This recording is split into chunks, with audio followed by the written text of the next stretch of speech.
नमस्कार दोस्तों, मैं रुद्र पटेल आपका हमारे यूट्यूब चैनल के अंदर हार्दिक स्वागत करता हूँ। दोस्तों, आज के इस वीडियो के अंदर हम लोग एक 400 करोड़ की मार्केट कैप की बहुत ही छोटी सी स्मॉल कैप कंपनी के बारे में बात करने वाले हैं। इस कंपनी के अंदर मुझे काफ़ी ज़्यादा ग्रोथ पोटेंशियल नजर आया।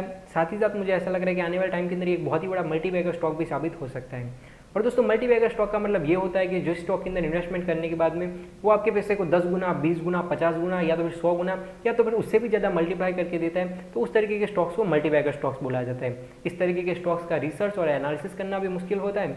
तो चलिए आज के इस छोटे से वीडियो के अंदर कंप्लीट एनालिसिस करते हैं स्टॉक का। कंपनी का नाम है यहाँ पर अडवाणी होटल्स एंड रिजॉर्ट्स। आप लोगों के एक्साइटमेंट को बढ़ाने के लिए मैं यहाँ पर इसके रिटर्न्स भी दिखा देता हूँ। पिछले एक साल के अंदर स्टॉक ने 10% के रिटर्न दिए, वहीं पिछले 5 सालों के दौरान स्टॉक ने यहाँ पर 93% के रिटर्न लाकर दिए हैं। फिलहाल जो स्टॉक का प्राइस है वो 89 रुपीज़ का चल रहा है। अगर हम लोग इनके बिजनेस की बात करें तो ये लगा हुआ है यहाँ पर होटल्स और रिजॉर्ट्स के सेक्टर में से आते हैं। वही अगर हम लोग इस कंपनी की मार्केट कैप की बात कीजिए तो 412 करोड़ के मार्केट कैप के साथ में एक बहुत ही छोटी सी स्मॉल कैप कंपनी यहाँ पर है। अगर हम लोग बात करें इसके पी रेशियो की तो 15 का इसका पी रेशियो है। तो सेक्टर के हिसाब से कंपनी जो है हमें अंडर वैल्यूड देखने को मिल रही है। वही अगर हम लोग बात करें price to book value ratio की तो 13 रुपीज़ की इन लोगों की प्राइस टू बुक वैल्यू है। वही अगर बात करें डिविडेंड यील्ड की तो 5.39% की इन लोगों के एनुअल डिविडेंड यील्ड है। तो नो डाउट एक स्मॉल कैप कंपनी होने के बावजूद भी हमें इस कंपनी के अंदर काफ़ी ज़्यादा डिविडेंड यील्ड देखने को मिल रही है। तो पहला प्लस पॉइंट यहाँ पर हो जाता है। वहीं अगर हम लोग बात करें रिटर्न ऑन कैपिटल एम्प्लॉयड की तो 66% के इन लोगों की रिटर्न ऑन कैपिटल एम्प्लॉयड है।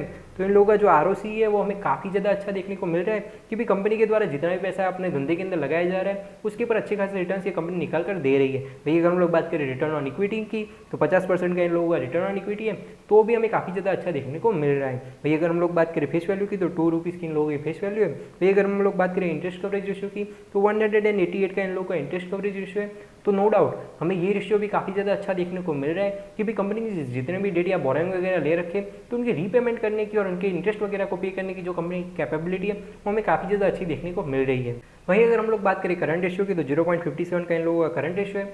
करंट रेशियो जो है current asset upon current liabilities को निकाला जाता है। तो नो डाउट हमें ये रेशियो इतना ज़्यादा अच्छा नहीं देखने को मिल रहा है, लेकिन ठीक ठाक सा देखने को मिल रहा है। अगर हम लोग बात करें रिजर्व्स की तो 53 करोड़ की कंपनी के रिजर्व्स है। तो कंपनी की 500 करोड़ की मार्केट कैप के हिसाब से यहाँ पर ठीक ठाक से रिजर्व्स देखने को मिल रहे हैं। वही अगर हम लोग बात करें डेट की तो 2 करोड़ का कंपनी के ऊपर डेट है। तो कंपनी के प्रॉफिट के हिसाब से और कंपनी के यहाँ पर मार्केट कैप के हिसाब से इनके ऊपर ऑलमोस्ट ना के बराबर में डेट है। तो एक अच्छी चीज़ यहाँ पर हो जाती है। वही अगर हम लोग बात करें अर्निंग पर शेयर की तो 5 रुपीज़ एंड 73 रुपीज़ पैसे की इन लोगों की अर्निंग पर शेयर है। तो 89 रुपीज़ की स्टॉक के प्राइस के हिसाब से काफ़ी ज़्यादा अच्छी इन लोगों की अर्निंग है। वही अगर हम लोग बात करें डेट टू इक्विटी रेशियो की तो 0.03 का इन लोगों का डेट टू इक्विटी रेशियो। तो ये रेशियो हमें काफ़ी ज़्यादा अच्छा देखने को मिल रहा है क्योंकि ये रेशियो काफ़ी ज़्यादा कम है। और इसके पीछे का रीज़न यही कि कंपनी के ऊपर ऑलमोस्ट ना के बराबर में डेट है। तो एक अच्छी चीज़ यहाँ पर हो जाती है। वही अगर हम लोग बात करें लास्ट ईयर के इनके नेट प्रॉफिट मार्जिन की तो कंपनी जो 28% के नेट प्रॉफिट मार्जिन के अंदर अपना धंधा कर रही है और 28% के नेट प्रॉफिट मार्जिन के अंदर ये लोग यहाँ पर खेल रहे हैं। वही अगर हम लोग बात करें प्रोमोटर के स्टेक की तो 50% का यहाँ पर प्रोमोटर का स्टेक है। तो भी एक अच्छी चीज़ यहाँ पर हो जाती है। अगर हम लोग बात करें कंपनी की मैट्रिक्स की तो फिलहाल स्टॉक का जो पीई रेशियो है वो 13 का है। वही जो सेक्टर का पीई रेशियो है वो 64 का है। तो सेक्टर के हिसाब से कंपनी जो है वो काफ़ी ज़्यादा अंडर वैल्यूड देखने को मिल रही है। तो एक बाइंग अपॉर्चुनिटी बन जाती है। वहीं अगर हम लोग बात करें price to book value ratio की तो 6 का इस कंपनी का price to book value ratio, इस सेक्टर का भी same price to book value ratio है। तो सेक्टर के हिसाब से इनके जो price to book value ratio है वो भी हमें ओके देखने को मिल रही है। वही इस कंपनी की जो डिविडेंड यील्ड है वो करीब 4 से 5% की एनुअल डिविडेंड यील्ड है। तो इस कंपनी की जो डिविडेंड यील्ड है वो नो डाउट हमें काफ़ी ज़्यादा अच्छी देखने को मिल रही है। जो सेक्टर की डिविडेंड यील्ड है वो 0.60% की है। तो सेक्टर के हिसाब से भी कंपनी काफ़ी ज़्यादा डिविडेंड यहाँ पर दे रही है। तो वो भी एक अच्छी चीज़ यहाँ पर हो जाती है। अगर हम लोग बात करें कंपनी के फाइनेंशियल ट्रेंड की तो पर्सनली मुझे कंपनी के फाइनेंशियल काफ़ी ज़्यादा पसंद आए क्योंकि यहाँ पर कोविड के टाइम जब लॉकडाउन वगैरह हुआ तो यहाँ पर कंपनी के प्रॉफिट्स वगैरह गिर गए। कंपनी यहाँ पर ऑलमोस्ट लॉस के अंदर चली गई और इन लोगों ने यहाँ पर 4 करोड़ का लॉस बुक करा। और उसके बाद में 2022 के अंदर कंपनी ने यहाँ पर बाउंस बैक करा, कंपनी प्रॉफिटेबल बनी और कंपनी ने यहाँ पर 6 करोड़ एंड 50 लाख का प्रॉफिट बुक करा। और लास्ट फाइनेंशियल ईयर 2023 के अंदर स्टॉक ने 28 करोड़ का यहाँ पर लोगों ने प्रॉफिट बुक करा है। तो नो डाउट इन लोगों की जो प्रॉफिट की जर्नी है वो हमें काफ़ी ज़्यादा अच्छी देखने को मिल रही है क्योंकि यहाँ पर जो है कंपनी एक तो 2021 के अंदर लॉस मेकिंग बनी और फिर से उन लोगों ने बाउंस बैक करा और 2020 की भी कंपेरेटिवली इन लोगों का जो प्रॉफिट है वो काफ़ी ज़्यादा अच्छा यहाँ पर हुआ है। वही जो यहाँ पर रिजर्व यहाँ पर जो रेवेन्यू है वो भी ईयर ऑन ईयर काफ़ी अच्छी तरीके से यहाँ पर ग्रो हो रही है। तो भी एक अच्छी चीज़ यहाँ पर हो जाती है। अगर हम लोग बात करें शेयर होल्डिंग पैटर्न की तो कंपनी के प्रमोटर के पास में 50.25% स्टेक है। विथ 0.10% की यहाँ पर म्यूचुअल फंड की होल्डिंग है। वही अगर DIs की बात करते हैं तो 0.01% की DIs की होल्डिंग है, ये 0.08% की FIs की होल्डिंग है। तो कंपनी को लेकर ये एक अच्छी चीज़ हो जाती है कि कंपनी के प्रमोटर के पास में ऑलमोस्ट 50% जितना तो स्टेक है। वहीं यहाँ पर FIs, DIs और म्यूचुअल फंड भी इस कंपनी के अंदर इंटरेस्टेड है। नो डाउट उन लोगों का स्टेक जो है काफ़ी कम है, तो मतलब कि वो लोग इस कंपनी पर इतने ज़्यादा एग्रेसिव नहीं है, लेकिन नो डाउट उन लोगों का यहाँ पर थोड़ा बहुत स्टेक है, उन लोगों की प्रेजेंस से थोड़ा बहुत तो यहाँ पर फर्क पड़ता है। पर कंपनी एक अच्छी कंपनी है, ऐसा भी हमें देखने को मिल रहा है। वहीं अगर हम लोग बात करें रिटेलर और अदर पार्टीज की होल्डिंग की, तो 49.56% की रिटेलर्स और अदर पार्टी की होल्डिंग है।